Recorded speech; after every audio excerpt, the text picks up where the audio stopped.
Hi అండి, అందరికీ good morning. ఈరోజు మా ఇంట్లో ఈ వాల్ హ్యాంగింగ్ చూడండి ఎంత దుమ్ము పట్టిందో.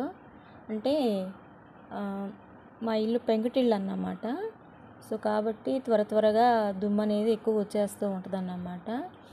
సో కాబట్టి ఇది క్లీన్ చేయాలంటే మామూలుగా ఏదైనా క్లాత్ పెట్టి తుడిచామనుకోండి, క్లీన్ అయితే కావట్లేదు అన్నమాట. సో కాబట్టి నేనైతే ఈ మనకు వాడేసిన వేస్ట్ బ్రష్ ఉంటుంది కదండి, అది తీసుకున్నాను.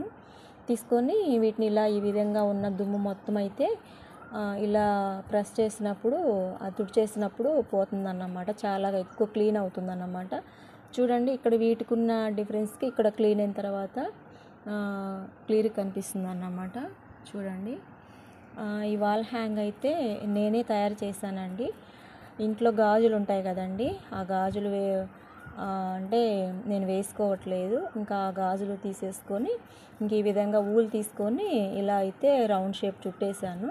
తర్వాత కొన్ని చెమ్కీలు పెట్టేసేసి అంటించేసాను అన్నమాట, గమ్ము పెట్టి.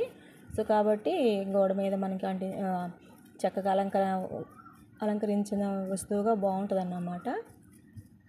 అయితే ఈ విధంగా ఇది క్లీన్ అయిన తర్వాత కొంచెం వాటర్లో సర్ఫ్ వేసేసి మనము ఈ వాల్ హ్యాంగ్ని కొంచెం నీళ్ళలో ముంచి ఆ సర్ఫ్ నీళ్ళల్లో కానీ క్లీన్ చేసినట్టయితే ఇంకా చాలా క్యూట్గా ఉంటుందండి.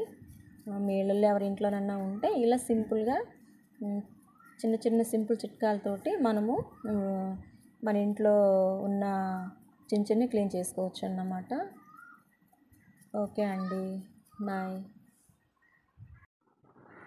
ఇదిగోండి, చక్కగా సర్ఫ్ నీళ్ళు పెట్టేసేసి క్లీన్ చేశాను అన్నమాట. మొత్తం దుమ్మంతా పోయింది.